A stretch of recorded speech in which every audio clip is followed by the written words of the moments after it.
5 red flags every investor should be aware of. Are you an investor about to hand over thousands of pounds in cash to a property sourcer or a deal packager, handing it over upfront and potentially before you've even seen the full details of the deal?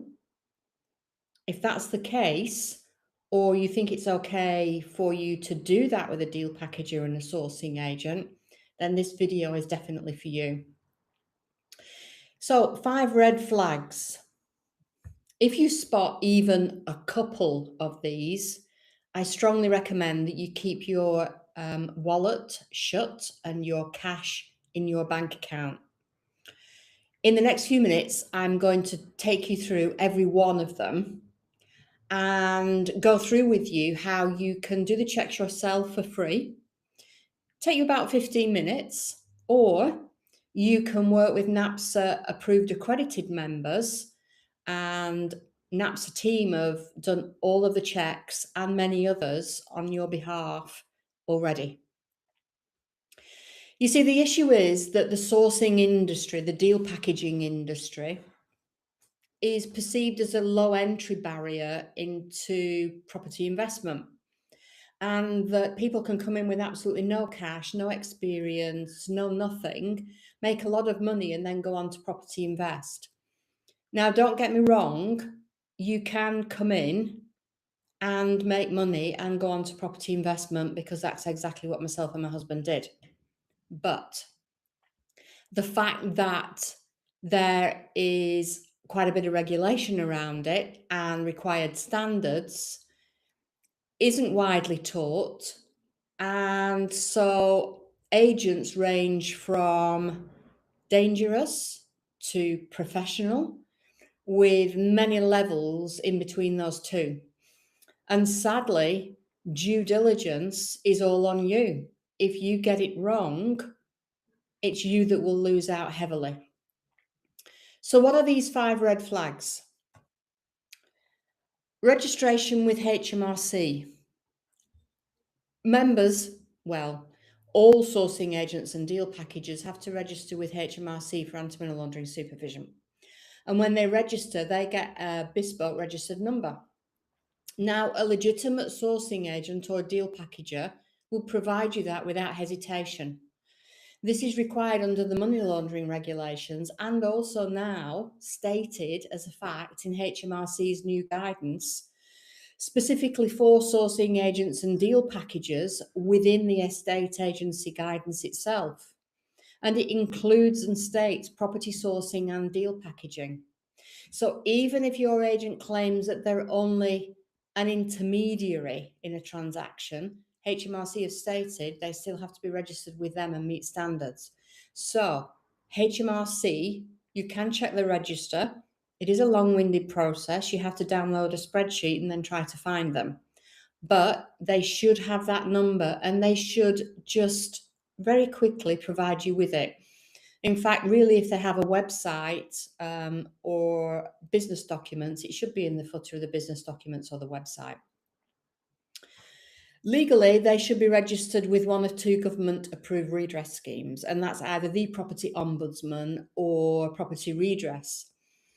And to operate outside of that means that they're operating outside the law. And from your perspective as an investor, if they're not a member of a redress scheme and something goes wrong, the only place that you have to go to try and get your cash back is small claims court, because the redress schemes can make awards of up to £25,000 against agents. And if they fail to pay, they can expel the agent. So there is redress, there is punishment at the end of wrongdoing, but they have to be registered in the first place for that to make any difference to you as investors. Not registered with the Information Commissioner's Office, or ICO. Now, they're going to be handling a lot of your personal data and financial data. They have to be registered with the ICO for data privacy supervision. It's regulation. It is what should be. And from your perspective, don't you want to know that actually they may have a clue as to what they're doing and how and where they're keeping your data, and that it is secure? Copies of driving licenses, passports, bank statements, for instance. Just imagine what would happen if their systems were hacked and your data was taken. How much of an issue that could prove for you if someone clones you. So they must be registered with the ICO for data privacy supervision. I mentioned right at the very beginning about big upfront fees before you've even seen anything. This is happening a lot. And I'll tell you now, this happens when the agent can't secure the seller because the deal is on Rightmove through another agent and they can't secure it. If they could secure it, they wouldn't want their fee upfront. And certainly not before you have seen all of the details of the property. So normal fees, normal sourcing fees, are normally due on exchange or completion of the property transaction. It is quite acceptable to have a small registration fee, small reservation fee. That's quite reasonable. But it must be documented. You must be aware of what those fees are going to be, when they're going to be charged, where they're going to be held, what status they have. Are they refundable? And don't take it that just because you're told it's refundable, that actually it will be. Under what circumstances? So the pressure from some agents of paying large sums of money up front before you can even see all of the detail is definitely a very, very big red flag for you keeping your cash in your wallet. There are no written terms of business. You're signing an NDA. That's a big issue from your perspective for protection. But even if there is a terms of business, please read it. Please understand it. If you're unsure about anything, ask them questions. It's their contract. They should be able to respond and explain what you haven't understood. They are essential for keeping you safe and for making you aware of how that agent will work, what's expected of you, what fees will be charged, when and how much, and what their status is, which is really, really key and important for you. And if it's going to be refundable, are there any circumstances where they won't refund it? Which is really, really key. So how do you go about verifying agents? All of the registrations on the sites are checkable and free in the public registers. So either Redress Scheme, Information Commissioner's Office and HMRC. It will take you maybe 15 minutes or so to check. And that's fine. Check them on Companies House. Do some research on social media. Check for any feedback that's been given on them. The amount of people that work with agents and they say, I wish I'd checked social media for feedback because it was really, really poor and I've lost a lot of cash. Do the due diligence. Don't even take someone else's reference to them as being okay. Still do the due diligence.